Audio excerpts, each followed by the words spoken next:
So yeah, I thought about doing a bit of a different video for you today. And this is my thoughts on sampling.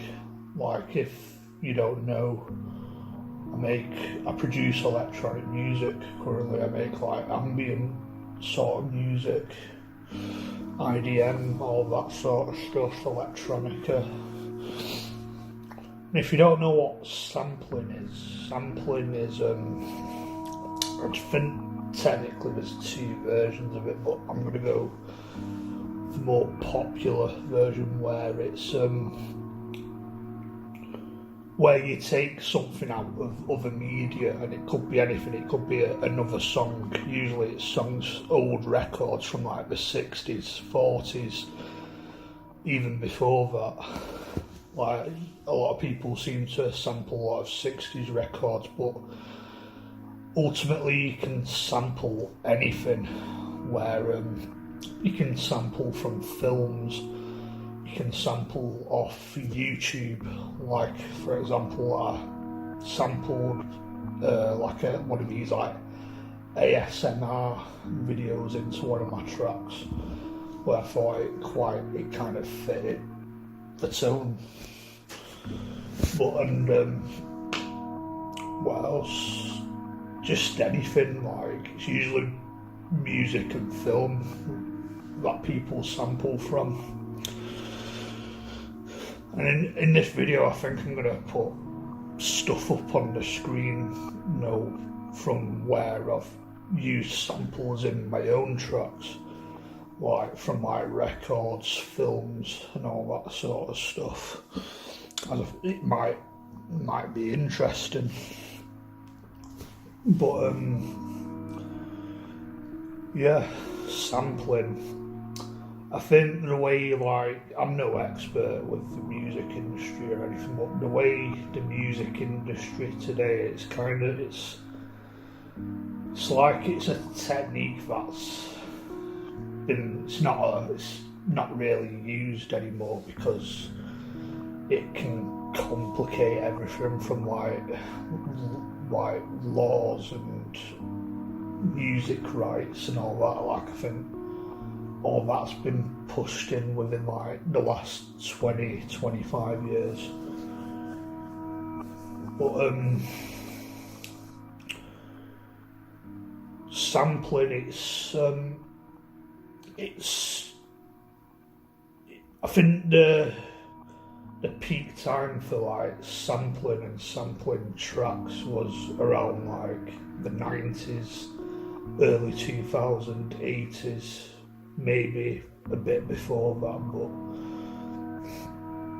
it's quite well known, like, where the roots of sampling comes from, like hip hop, American hip hop, where like especially like 80s hip hop, maybe 70s, where to get the sound it's usually on these DJ decks, and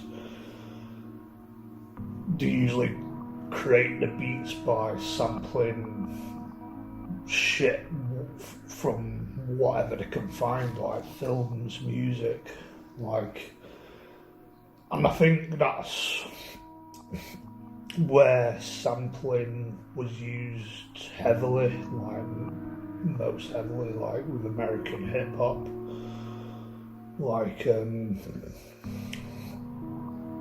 not that massive on like rap, especially more like modern rap, but I do quite like old school hip hop, like A Tribe Called Quest and like De La Soul. Like, I think they're pretty good.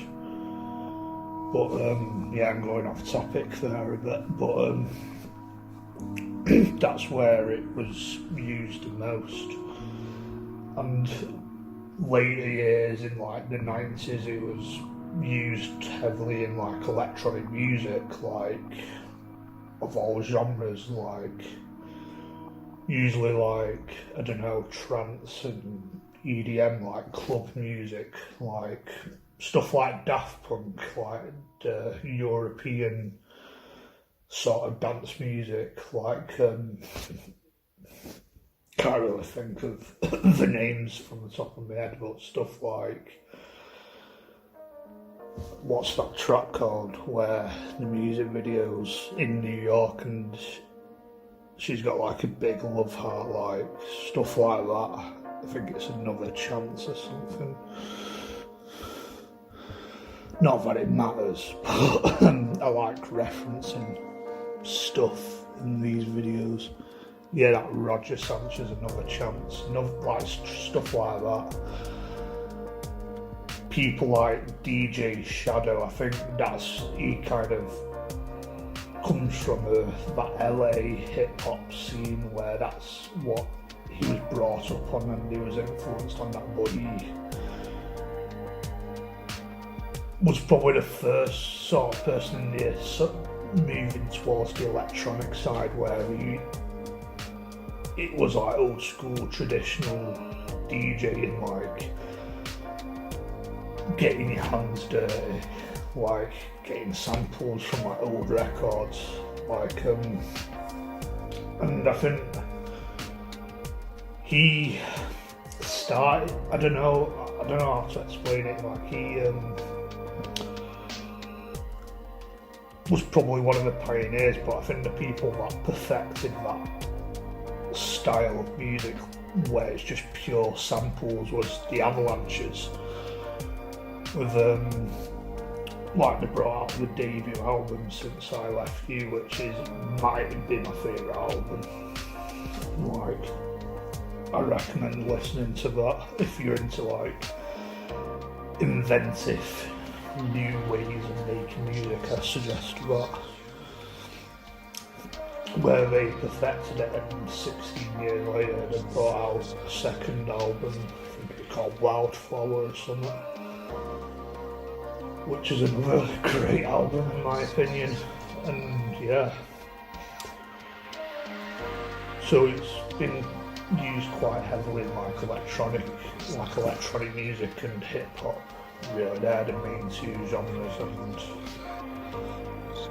I found it personally quite a fun way to like make music, even though I don't really make music purely by using samples. Like I usually get it off, I make the music on like GarageBand and I might use stuff that's not really designed for music. Like I'm usually can do audio engineering to a level where I can get synth sounds off GarageBand, get a drum beat from like using one of the drum machines on GarageBand, and I might occasionally sample the odd thing on top of stuff, like cut things up, experiment, layer things. Like it's quite an enjoyable way to make music.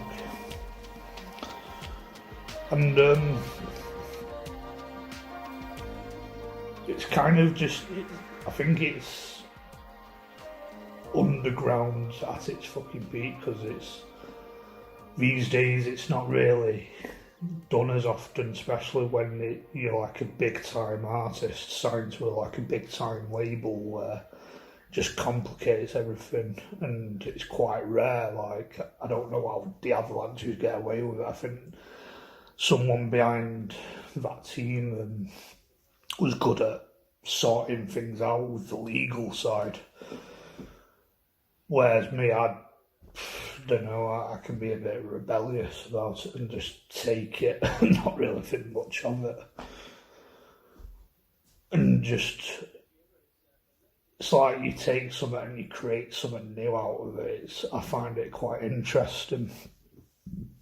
And there's plenty of like YouTube videos on people breaking down electronic music, breaking down hip hop, what samples they've used. Like people like the Prodigy, like they, in their early days, they just sampled everything. Like I think one of the most famous songs, they just basically just sampled one of Bob Marley's songs. Need the outer space to find another race. Well, sorry about that. But yeah, people like the Prodigy, the Chemical Brothers, Daft Punk, like what samples like Boards of Canada, like they sampled a lot of stuff out of Sesame Street. If you like watch one of their videos, like it's quite interesting. I recommend watching a YouTube channel called 8MU, which breaks down samples if you're interested in that sort of stuff. If you're into like music production and all that.